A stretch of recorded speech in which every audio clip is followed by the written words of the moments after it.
تو این کلیپ قراره درباره فیلم گم شده در ترجمه صحبت کنم. شاهکار روانشناسی و فلسفه.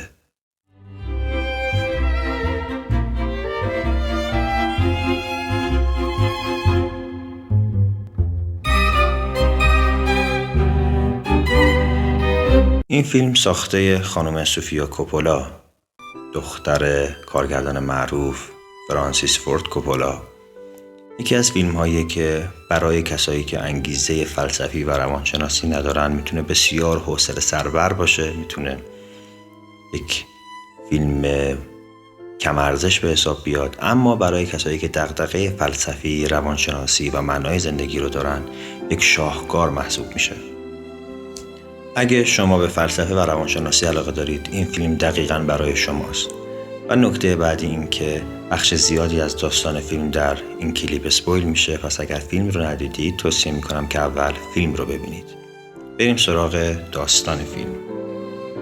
داستان از این قراره که یک بازیگر آمریکایی برای یک سری از تبلیغات تلویزیونی، برای اینکه در نقش یک تبلیغات بازی کنه، به کشور ژاپن میره، کشوری که زبانش رو اصلا نمیفهمه و این ظاهر قضیه است که اون حالا توی ترجمه گم شده، چون باید از مترجم استفاده کنه برای بیان مطالب یا برای فهمیدن.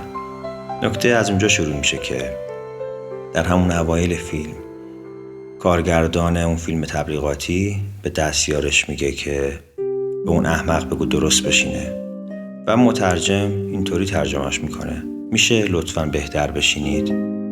پس میبینیم که یک مترجم وجود داره که تغییر میده جملات رو، زهرش رو میگیره و ظاهر رو حفظ میکنه و اون فرد هم نمیدونه که واقعا اون کسی که مقابلش بوده چه چیزی گفته.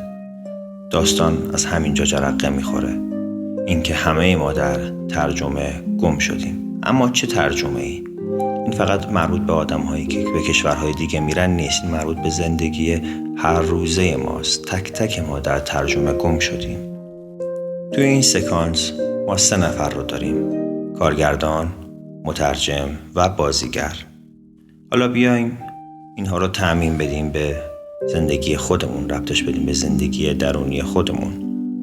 من در درونم از یک نفر عصبیم و دوست دارم بهش بگم که از تو متنفرم، دوست دارم این حرفا بهش بزنم، اما مترجم ذهنم جلوی این جمله رو میگیره و تبدیلش میکنه به یک جمله خفیفتر، حتی ممکنه 180 درجه برعکسش کنه. ممکنه من توی ذهنم عمیقاً بخوام بگم که از لباس تو بسیار متنفرم و بسیار زشته، اما مترجم ذهنم بگه که چه لباس زیبایی. و چالش از همین جا شروع میشه. از کجا میشه فهمید که حرفی که یک نفر میزنه حرف واقعیشه یا حرف تغییر کرده، حرف کارگردانه یا حرف مترجم؟ از همین جا این بحران اگزیستانسیالیست شروع میشه که چه کسی واقعا چه چیزی رو میخواسته بگه و پشت هر حرف چه چیزی پنهان شده. در ادامه فیلم میبینیم که یک خانم در اون هتلی که بازیگر سکونت داره زندگی میکنه موقتاً و اون هم با همسرش اومده و همسرش بیشتر وقتا بیرونه و این خانم تنها، حوصله‌اش سر رفته در کشوری که زبانشون رو نمیفهمه. و وقتی میبینه که یک همزبان پیدا کرده، یک انگلیسی زبان پیدا کرده، با هم بیرون میرن و از پیدا کردن یک همزبان به وجد میان و تصمیم میگیرن که یک شب رو با هم بگذرونن و میدونن که فردا قراره جدا بشن بدون اینکه همدیگر رو ببینن و این آخرین باریه که میتونن با هم صحبت کنن. این موضوع اشاره داره به این که اگر کسی رو پیدا کردی که واقعا تو رو میفهمه، با تو صادقه، مترجمی نداره و چیزی که میگه چیزی که واقعا منظورشه، این فرد رو نباید از دست داد، حتی برای مدت خیلی کوتاه. و صحنه های فیلم که مربوط میشه به بیرون رفتن این افراد، این 2 نفر کافه رفتن، شهربازی رفتن، چرخیدنشون و اینکه چقدر خوشحالن و 2 نفر بیشتر نیستن، 2 نفر که همدیگر رو درک میکنن در بین میلیون ها کسی که درکشون نمیکنه. 2 همزبان در بین میلیون ها ناهمزبان و همین براشون کافیه و همین بهشون حس وجد میده، چون تازه فهمیدن که این دوستی و این درک چقدر ارزش داره. مفهومی که سعدی چندین قرن پیش به زیبایی بیانش کرده.